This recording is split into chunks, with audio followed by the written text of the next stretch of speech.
Hello, I'm Professor Reboot, and in today's video, I'm going to show you how your learning management system presents as a WYSIWYG web development editor. A WYSIWYG, or what you see is what you get, WYSIWYG, is a form of web development software that came about after the onslaught of the late 90s, early aughts websites where you had to really be a coder or a programmer to develop websites. They created software called WYSIWYGs that would allow somebody who did not have coding or programming skills to be able to create their own websites. And basically, in any learning management system like Brightspace, Blackboard, Canvas, even sources like Google Sites or Moodle, you're going to have something called a text editor. And that text editor, what you see here is the Brightspace text editor.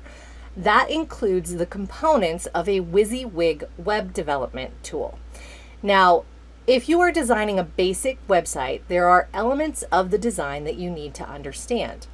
Website design, even now in 2025, as of the making of this video, still uses a lot of terminology from the age of the print world, particularly printing newspapers, because when websites first began being developed, newspapers were still a fresh thought in the mind, and a lot of people still subscribed to newspapers and got them daily. And so you might hear comments like above the fold, and above the fold means above the bottom line of what you see on a screen.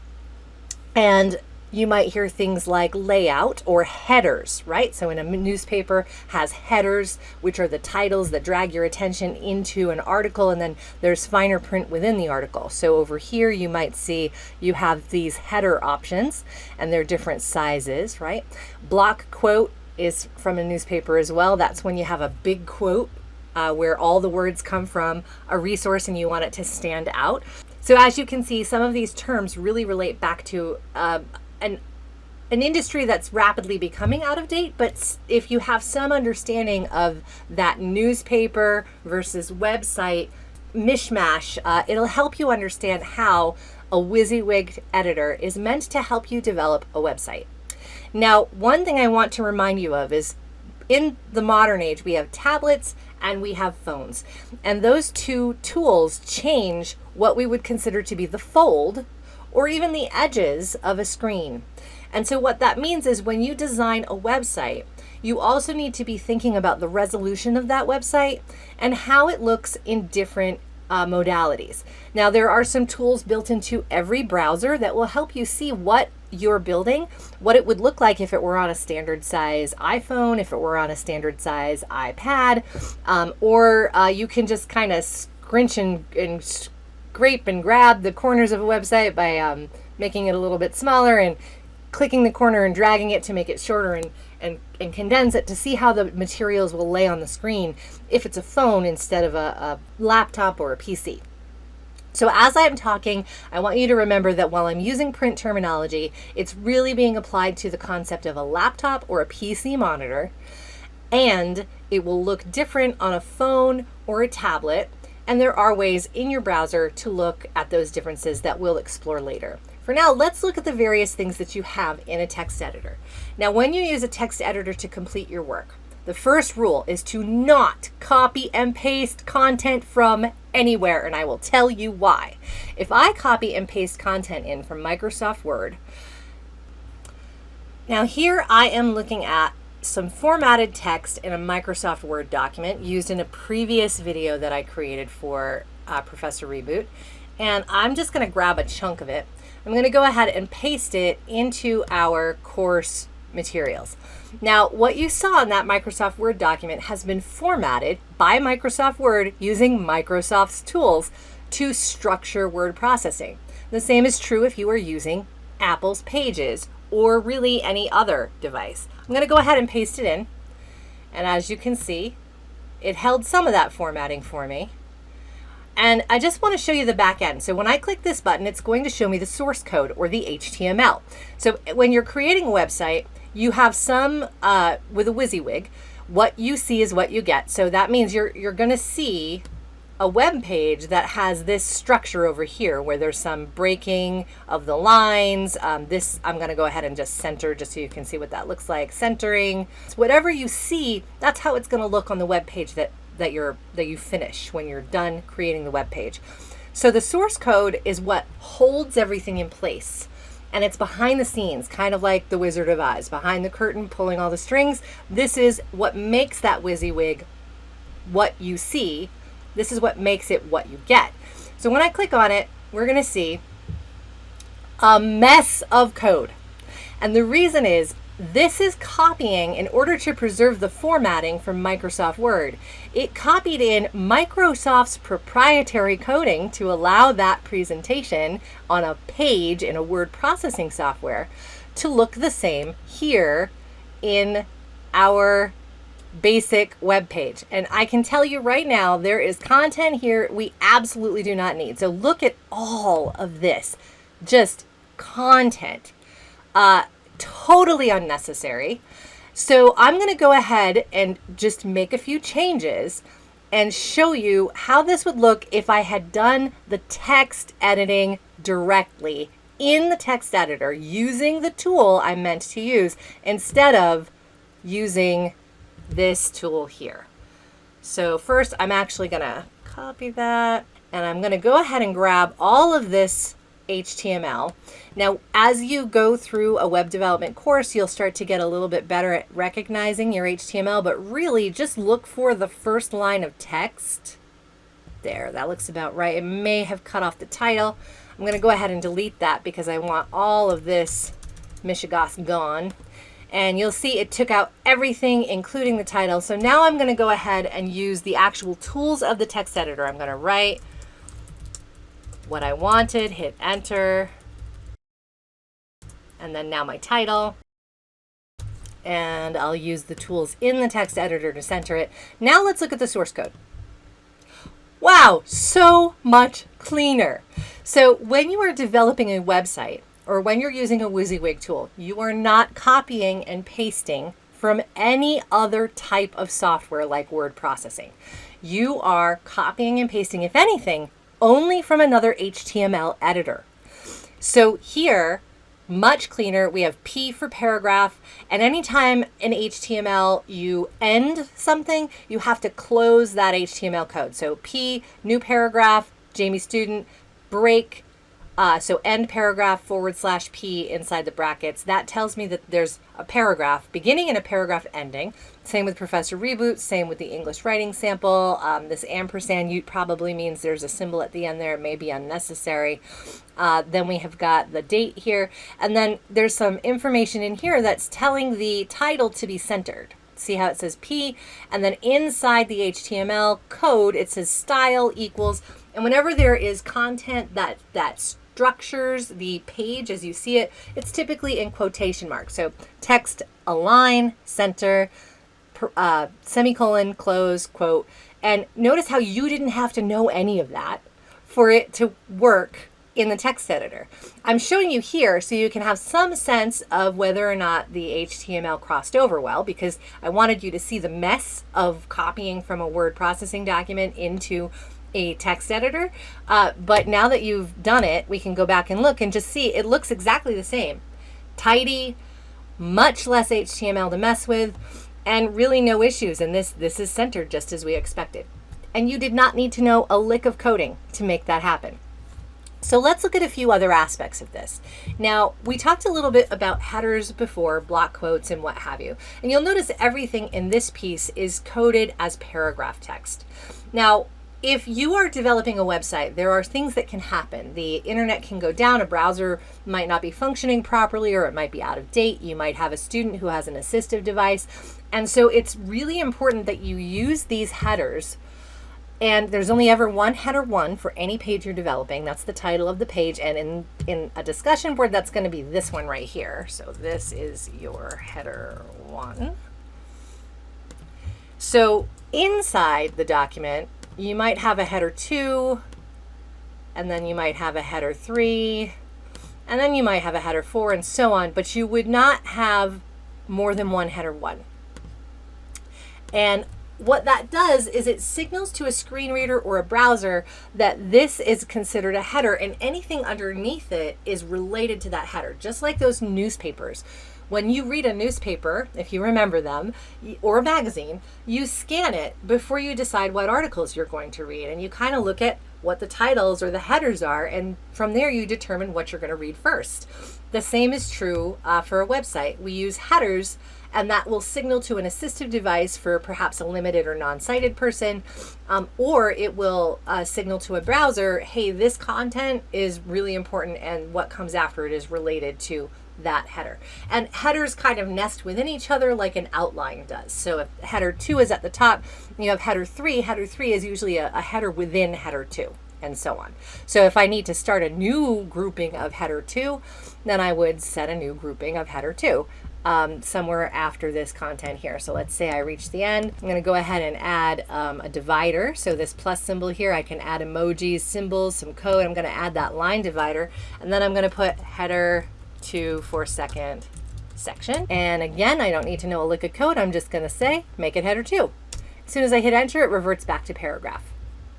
Now, many people believe that all you need to do to signal that a document is important is to just increase the size, make it bold, and ensure that it's larger, but that's not actually enough, because when I use the HTML, it actually flags that as a header. See, H2 and H2.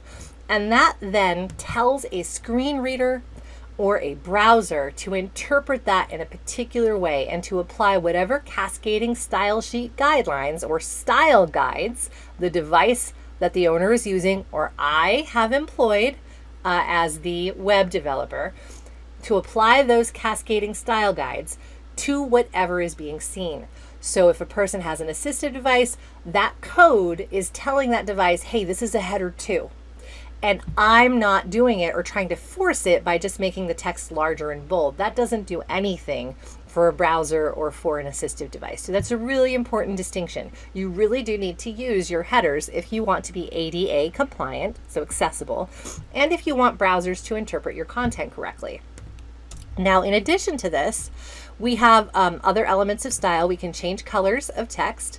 Now, I recommend for ADA guidelines, there is on WYSIWYG 2.0, there is a guideline for what is considered the correct saturation level and size of a font based on your colors. So I recommend you use very, very dark colors, like these colors down here work on a very, very light background, like perhaps these colors here and white, or vice versa, very, very light colors on a very, very dark colored background, and that you'll need to increase the size of the text if you do that, because it is harder to read white text on a black background than it is to read black text on a white background. So there is a guideline for the saturation level. So for the sake of simplicity, use dark colors on a white background. Do not use pink, do not use red, do not use green or orange. Many people can't even see those colors, and so it wouldn't help you. But if you stick within the dark colored range on a white background, you're generally okay. So you can change the color. You can add bullet lists or numbered lists. You can increase or decrease the indent, and notice how you really need to do it here in this guide here. If you don't do it using this, then it's not going to be picked up by the browser. It's not going to be flagged by the HTML in the background. So that's why you need to use these tools to create these elements. So let's add something interesting. So I just hit the add stuff button. I'm going to hover over it again. Insert stuff pops up when I leave my cursor there. And I have all kinds of options. I can add documents, so I can actually put a PDF document in here. I can add files from other areas in the course. Yours might look a little different if you're a student or a faculty member, depending on your role. I can add a YouTube video or a Flickr image from here. I can even add embed code, but I'm going to go ahead and add a YouTube video, and I'm going to say, let's see if we can't find a video like this. Oh, look at that. HTML editor using D2L's HTML editor. I like that one. Let's do that. I'm going to go ahead and hit next. Again, I don't need a lick of coding. I don't even need to go to YouTube and copy the embed code yet, which I will show you in another video. I'm just going to click insert, and look at that the video is there. And let me show you on the back end what that looks like. So I framed it in. So iframes are, in my mind, it's like when you cut a hole in your web page and you say, okay, you're going to look through this hole and you're going to look through it to another page on the other side, like looking through a window to the outside world. In this case, we cut a hole in our web page in order to look at a YouTube page on the other side. So iframes, that's generally what that means. And there is some preset sizing here. I'm going to go ahead and mess with the size a bit so you can see what happens. I'm going to change it 560 and 315, which I happen to know is not going to stretch anything. I know that that's a ratio. I just have it memorized. But if I were to, I'll show you in a second what will happen if I change those numbers too much. And then source, there's the link to the YouTube video. There's a frame border. There's the elements of making a video play on the page, like autoplay, clipboard, right? I did not add that. The tool added that. So I did not need to know how to code it for this to work. So I'm going to go ahead and click save. Notice how it got bigger. Now I just want to show you what happens if I mess with the sizing. I'm going to make this 800 and then I'm going to make this 200. Now look at this video. Oh, silly. We don't like that. Let me show you another trick. So another common trick is to use percentages. Let's say I want this to take up 90% of the screen. Now with images, this often works better than with videos. If I wanted to take up 90% of the screen, that means it's going to take up 90% of whatever screen the person is using to view it. If it's a phone, it'll take up 90% of the phone screen, 90% of a tablet, 90% of a laptop. So it's a really useful way to make sure that the sizing matches what you're trying to create. But if I'm using that with a YouTube video, you'll notice that it creates a little bit of a problem. Now you have to take the height out because you can't determine what the ratio of height to width will be because you don't know what size device the person is using. So watch what happens if I switch this to 90% of the screen. So the width should stretch the video to be 90% of the screen, which it did, but it doesn't know what to do with the height. When you're doing something like a video, you really want to leave the sizing the same. And I'm going to go ahead and write a little bit of code here. So we've got width. I'm going to write height equals open quotation marks 315 close quotation marks and space. Now that I've done that, it's going to restore it. I just coded right there in the HTML source code button, and you will see that it is restored to the size I want. So let's see what happens if we add an image. Now I can add an image from Flickr. As you saw, it's one of the options here. So if you have an image right on Flickr, you can just go ahead and grab that, or you can add an image file here. So this is the add image.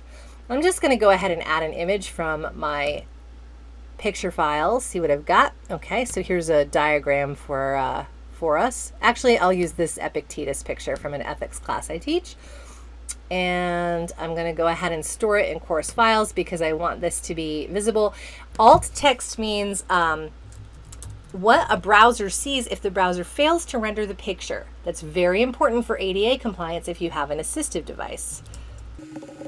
So I'm just going to go ahead and add the content of what this image is. And once I've done it, the picture is there.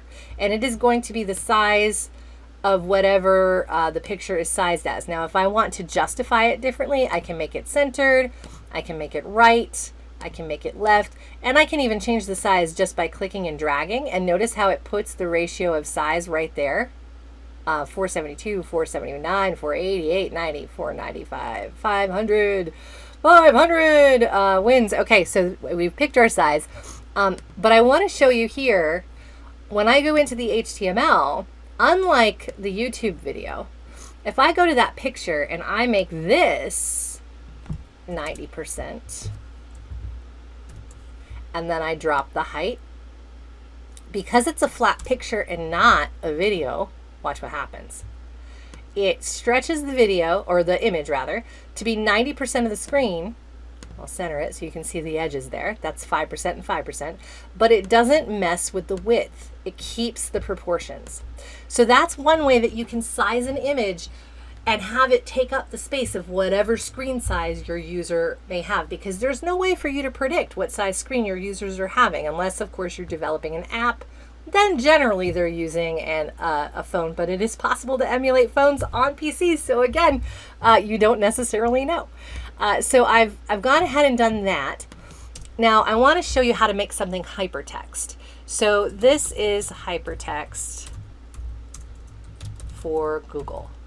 Now hypertext means making something clickable. I'm going to go ahead and highlight the text I want to make hypertext. Now I can either do it here with the chain link icon, or there's kind of a mini pop-up tool that comes up. I'm going to use the chain link icon here, and I'm going to go ahead and put common. And what's going to happen is this link is going to go to Google whenever somebody clicks on the word hypertext, and you're going to see it change. So I'm going to click apply. I do want it to open in a new window. And look, it changed to green, or blue rather, and now I can click it and it pops up and it wants me to open Google, and I can open it in a new window right here. So that's how you add hypertext. And you can also add hypertext using this image here. So I can also just go insert link, and I can link to anything I want. We'll grab Project Gutenberg. Just make sure you highlight everything. And then if I want there to be text, I'll put Gutenberg project. Insert. And voila, now I have another clickable link.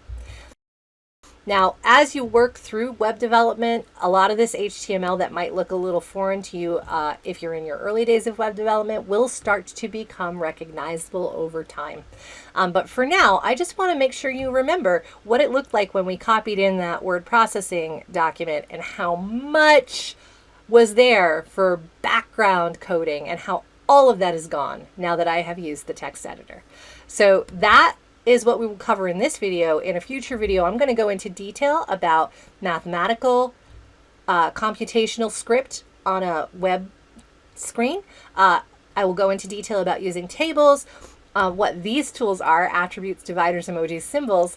We'll talk a little bit more about the font and the size of the font and why that is so important, what these other buttons do, how you can maximize your screen to see it, and we'll just go into a little more detail in a future video. Thanks.